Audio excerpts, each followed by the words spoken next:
Joining us now is one of the all-time Viking greats who was there for one of the greatest plays in franchise history, and it'll be relived this December at the Mall of America, where, of course, that's where Met Stadium was and still should be, but that's for a debate for another day. But Ahmad Rashad joins us now. And first of all, Ahmad, thank you so much for taking the time and joining us this afternoon. You are so very welcome. Anything for a Viking person. You know, once a Viking, always a Viking. I love my Vikings. Well, this show that we're going to share this with is a radio show I do with Chuck Foreman. And so Chuck knows exactly how much you enjoyed being with the Purple, and he still loves it. He's stayed here in Minnesota. That's how crazy he is. He lives in Minnesota in December. You know, it's so funny. Chuck and I still keep, you know, I just got finished talking to him 10 minutes ago. He's just such a wonderful person and probably the best all-around running back that I've ever seen. All around, running, catching, blocking. I'm telling you, he was a great, great player. And I know you think it's a joke that he is not currently a member of the Hall of Fame, because his numbers, even though it was a shortened window, the definition that we go with for a Hall of Fame is a player that dominated in his time period. And that certainly fits Chuck. He absolutely dominated in his playing time. He dominated. I'm telling you, he had such a big heart. You know, just one quick story about Chuck. We're in a game by a touchdown, and the clock's winding. So Francis just, you know, he goes up to the center and then turns around and starts to walk away like he's going to let the clock run out. We lose the game. Chuck runs and gets up underneath the center and starts yelling, hike, hike, hike, because he didn't want to give up. He was not going to give up. It's like, Chuck, we need about 15 points, man. I don't think we can get it in these 8 seconds. But he was, I mean, that's the kind of a competitor he was.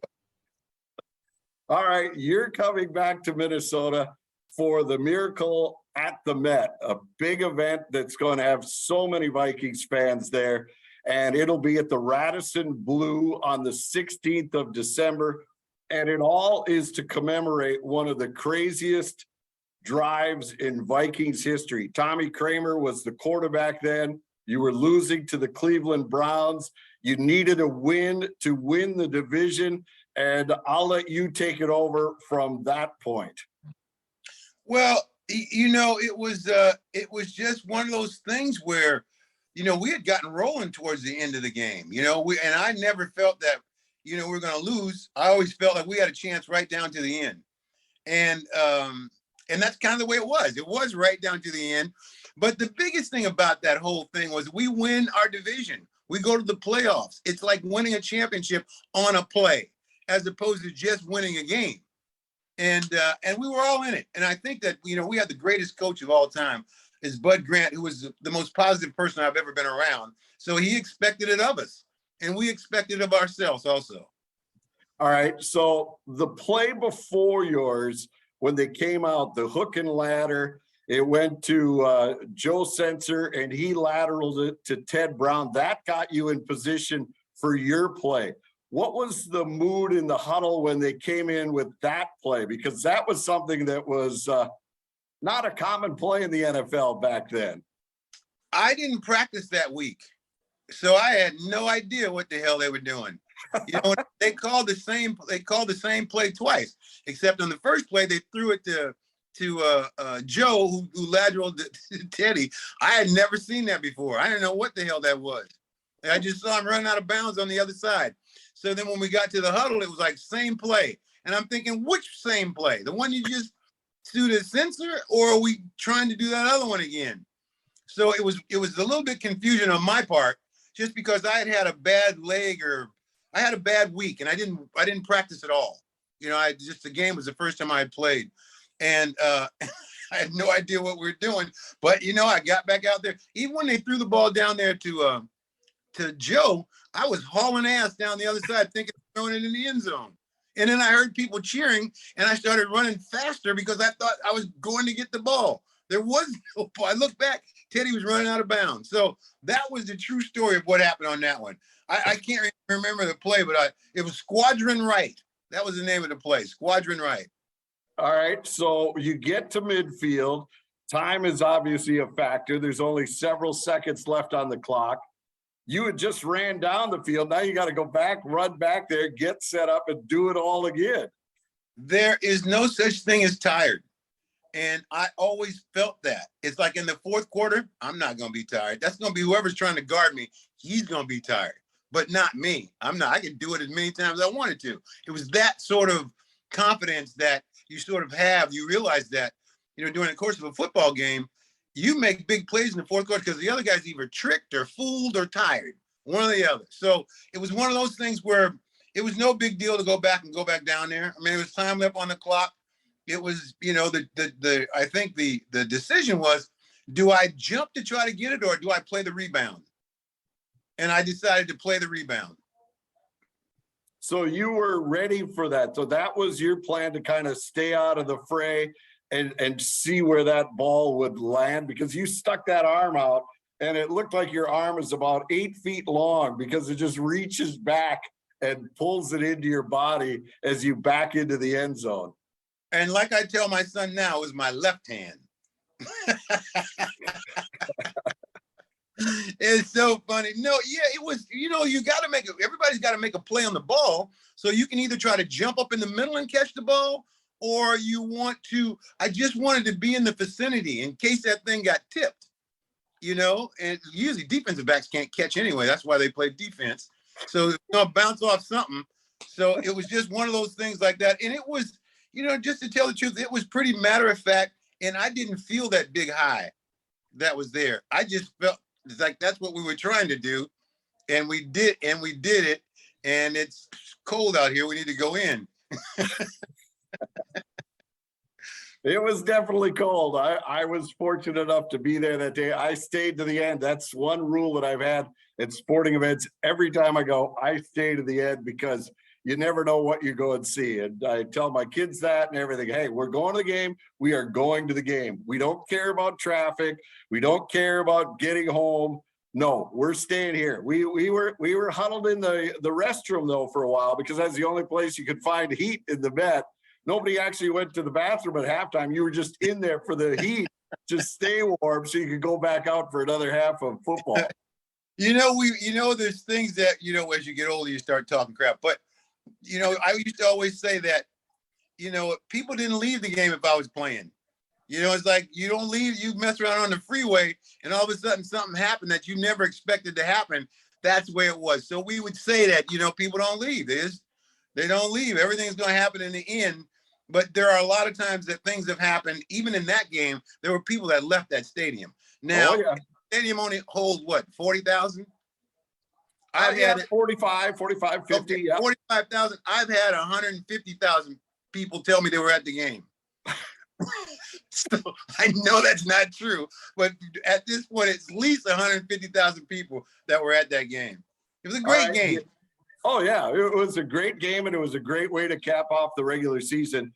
And fans could relive that moment and tell you to your face they're lying, but they will tell you at this event at the Mall of America, they were there for you. They were in that end zone there to congratulate you when you hauled it in.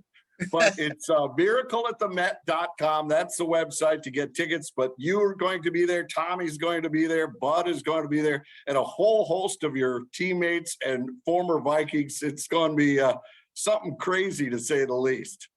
Can you see this? This is the one that it happened on. Oh, look at that. There it is. This is the actual ball that was caught that day that you were in the stands. Wow. That is unbelievable. I've not seen that ball in quite some time. It's because I'm the only one that has it. I've seen some fake ones, but it can't because that's the one I wouldn't let go of. Oh, that's fantastic. So when you look back at that time and the whole aura of the Met and the Vikings, I mean, the franchise today still lives off the memories and the greatness that was established by Chuck when those Super Bowl runs and carried on by you and Tommy and Bud, that really is the basis of this whole franchise, even today, 50 years later. It goes back to just the whole lore of the Minnesota Vikings. And we were always, even when we played there and we'd go on road trips, the place would be packed. You go to LA, we'd sell it out. We go to somewhere else, we'd sell it out.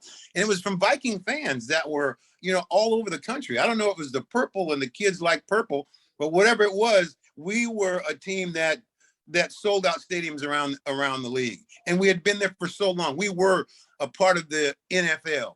So it was one of those kind of things. Like the Vikings were one of the top teams in football during that time. Even though they made those trips to the Super Bowl but didn't win, they were always in the fight of trying to get there. So, and they always had great players, household name players like Carl Eller, and all those guys were Alan Page and Jim Marshall. All those guys were household names. The Purple People Eaters were a real thing throughout the National Football League. And so when you got to the team, when I first got there, it was something that you had to uphold. You couldn't come up there and kind of be half-assed. You had to come up there and be a player, or Bud would have you out of there in no time. Bud told me one time, I said, Bud, you know what? I noticed you never yell at anybody. He goes, nope, I never yell at them, but I will cut them. That's fantastic. What about the home field advantage? This was a December game, cold. The conditions were nasty. We've seen the old NFL films of you guys breathing fire out of your mouths when you're breathing in the cold. What was it like to have to embrace that and to become mind over matter, so to speak? We had a coach that had nothing to do with cold. You couldn't even say cold. You couldn't. I remember one time it was about 12 degrees and I went into the equipment room and said, hey, can I get like a sweatshirt or something to wear underneath there? It's a little cold outside. And the equipment manager says to me, he says, well, Bud brings out the sweatshirts when it gets cold.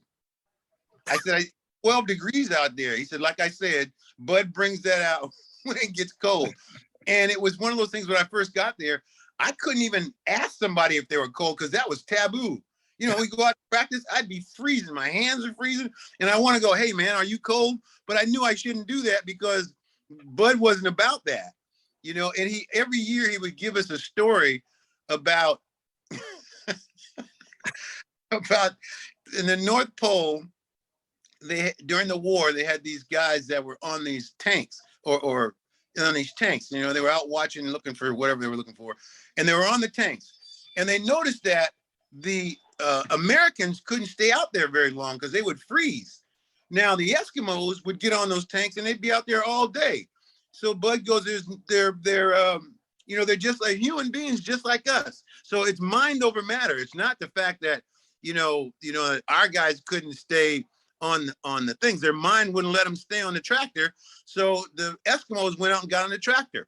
He finished that story and Sammy White raises his hand. Bud goes, yes, Sammy. He goes, were any of those people black? It was hilarious.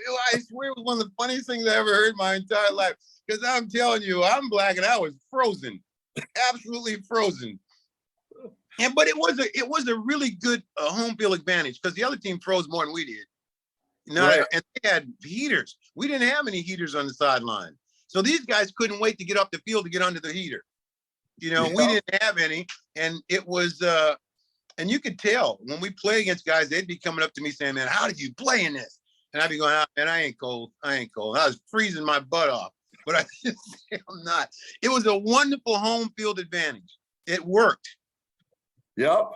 I remember I talked to Merlin Olsen one time about it, and he was on those great Ram teams that came up here to play in the NFC Championship games.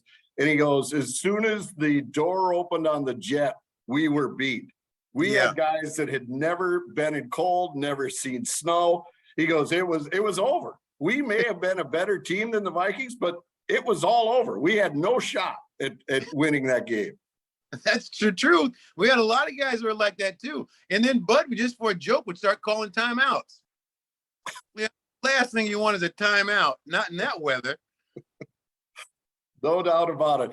Well, Ahmad, thank you so much for doing this. So we really appreciate the time, and it's going to be a fantastic event at the Mall of America Blue, where they're going to get together one last time with you guys and Bud and Tommy, and fans could be a part of it. And you know, what can they expect? I mean, they're going to hear some fantastic stories from you guys. We're going to have a great time, and I look forward to reminiscing back and with the rest of my teammates and talking about all the things that sort of went on during that game. And I haven't seen some of these guys since then. So it'll be nice to be able to sit down and talk. And we've never sat down and had a conversation about it, ever. Not this group. We've never had that conversation. Wow. Well, if you're a Viking fan, get your tickets, miracleatthemet.com. Ahmad, thank you so much. Hopefully it'll warm up a little bit here, and we promise to have the heaters on inside the Mall of America. Skol Vikings!